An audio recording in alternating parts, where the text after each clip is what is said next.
खूनी कुआं। सीमा गर्मियों की छुट्टियों में अपनी नानी के गांव आई थी। सीमा नानी के घर पहुंचने के बाद अपनी नानी के पैर छूती है और उनसे आशीर्वाद लेती है।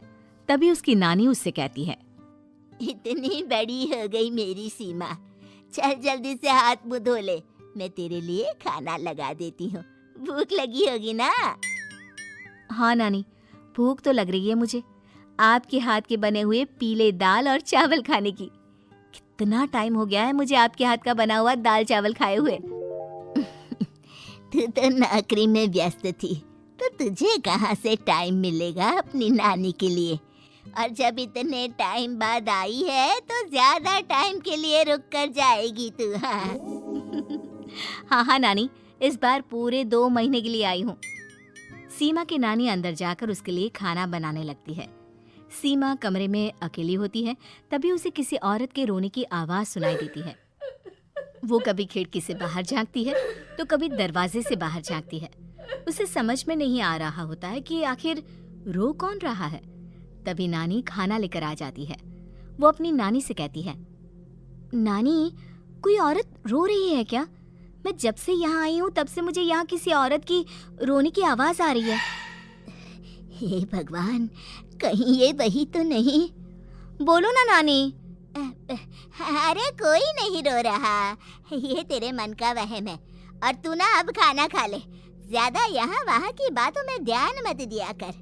जल्दी से खाना खा और फिर मेरे साथ आ जा मेरे कमरे में, दोनों बैठकर खूब सारी बातें करेंगे। ऐसे ही अगले दिन सीमा अपनी नानी के साथ गांव के बाजार जा रही होती है। उसी रास्ते में फिर से किसी औरत के रोने की आवाज आती है। वो अपनी नानी से कहती है, अरे नानी, क्या सच में तुम्हें अभी भी किसी औरत की रोने की आवाज नहीं सुनाई दे रही? मुझे किसी औरत की बहुत बुरी तरीके से रोने और चीखने की आवाजें आ रही हैं। मैं बहुत परेशान हूँ नानी, आखिर ये कौन है? मुझे लगता है कि सीमा को शहर भेज देना चाहिए, यहाँ रहना उसके लिए ठीक नहीं। नानी बोलो ना, आप चुप क्यों हो जाते हो? सीमा, तू घर चल, मुझे तुझसे बहुत जरूरी बात करनी है। नानी सीमा को घर ले आती है और सीमा से कहती है, सीमा, कल सुबह तू शहर वापस चली जाएगी। अरे अचानक?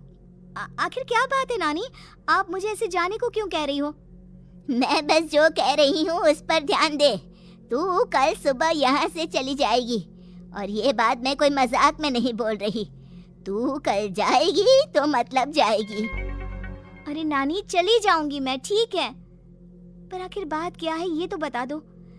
मम्मी से कोई बात हुई है या फिर मुझसे कोई गलती हुई है जो तुम मुझे अचानक से जाने के लिए बोल रही हो? देख सीमा, रात बहुत हो चुकी है और मुझे इस बारे में कोई बात नहीं करनी। चल, अब चल के मेरे साथ सो जा। सुबह की बस पकड़कर तुझे शहर भी तो जाना है। सीमा को अपनी नानी का ऐसा व्यवहार देखकर बहुत ही अजीब लगता है। उसे कुछ समझ में नहीं आ रहा होता है कि आखिर उसकी नानी उसे अचानक से गांव छोड़कर जाने के लिए क्यों कह रही है। ये सारी बातें सोचते सोचते सीमा की आंख लग जाती है और वो अपनी नानी के साथ सो जाती है। ऐसे ही आधी रात को सीमा को फिर से किसी औरत की रोने की आवाज सुनाई देती है। वो उस औरत की आवाज सुनकर बार बार करवटें बदल रही होती है और तभी उसे सपने में भी एक अजीब सी औरत की परछाई दिखाई देती है, जो इतना चीख चीख कर रो रही होती है कि सीमा डरकर उठ जाती है। वो पूरे पसीने पसीने हो रही होती है। वो अपने आसपास देखती है तो घर में बिल्कुल शांति का माहौल होता है। सीमा घबरा जाती है। वो अपनी नानी को जगाने की कोशिश करती है, मगर उसकी नानी नहीं जगती। सीमा को फिर से उस औरत की रोने की आवाज सुनाई देती है। आखिरकार सीमा अपने आप को रोक नहीं पाती और वो घर का दरवाजा खोलकर बाहर निकलती है। आखिर ये माजरा क्या है? आज तो मैं पता करके रहूंगी। अब आवाज का पीछा करते हुए सीमा आधी रात को गांव के चौपाल के पास बने कुएं के पास पहुंच जाती है, जहां कुएं की चारों ओर बेड़ियां लगी होती हैं। उन बेड़ियों में लगे हुए ताले के साथ एक लाल रंग का कपड़ा और माता रानी का कलावा बंधा होता है। उस कुएं में से सीमा को किसी के रोने की आवाज आती है। सीमा परेशान हो जाती है। इस कुएं में कौन है? कौन है यहाँ? सुनो, कौन है? कौन रो रहा है?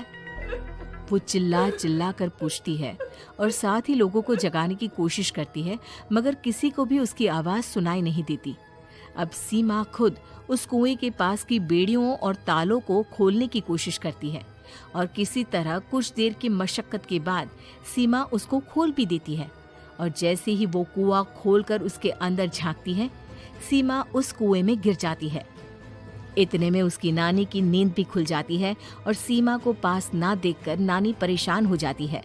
नानी घबराकर पूरे घर में उसे ढूंढने की कोशिश करती है, जिसके बाद उसकी नानी और सभी लोग उस खूनी कुएं के पास जाते हैं और सीमा की नानी कुएं के पास खड़ी होती है। सभी गांव वालों और सीमा की नानी को सीमा के चिल्लाने की आवाज आती है, बचाओ, कोई मुझे बचाओ। मेरी बच्ची, हम आ गए, हम तुझे बचा लेंगे। नानी, मुझे यहाँ बहुत डर लग रहा है। यहाँ इंसान की कटी हुई मुंडिया, हाथ, पैर और कंकाल है और खून भी है। नानी, मुझे डर लग रहा है। आप सब मेरी मदद कीजिए, नहीं तो ये खूनी कुआं मेरी बच्ची को भी खा जाएगा। अरे मुझे तो ये समझ में नहीं आ रहा कि आखिर इस खूनी कुएं को खोला किसने। सालों पहले इसको इतनी मुश्किलों के बाद तांत्रिक बाबा ने बंद किया था। अरे पूरा गांव खूनी कुएं के बारे में अच्छे से जानता है, तो कोई भी जानबूझकर तो ऐसा करेगा नहीं। मतलब किसी ने अनजाने में इसे खोल दिया है भैया। सीमा को इस बारे में मालूम नहीं था और जब से वो यहाँ आई थी तभी से उसे किसी औरत के रोने की आवाजें भी सुनाई दे रही थी। कहीं सीमा ने ही तो उसे नहीं खोला। अगर ऐसा है तो फिर सीमा का बचना बहुत मुश्किल है। वहीं कुएं के अंदर सीमा रोते हुए बैठी होती है कि उसे आवाज सुनाई देती है जो कुएं के बाहर खड़े गांव वालों में से किसी को सुनाई नहीं देता। आज सालों के बाद मुझे ताजा खून मिलेगा। तेरा खून पीकर आज मैं अपनी प्यास बुझाऊंगा।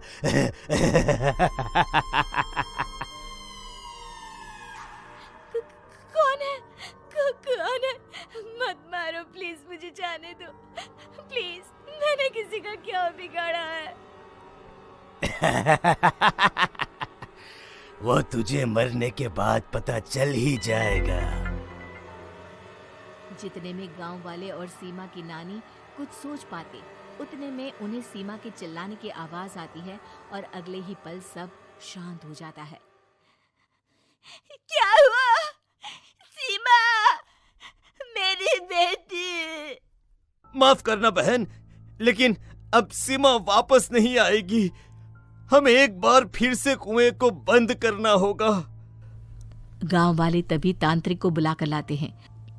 एक बार फिर अपनी शक्ति से तांत्रिक बाबा उस कुएं को हमेशा हमेशा के लिए बंद कर देते हैं और वहां एक बोर्ड लगा दिया जाता है कि यहाँ आना मना है।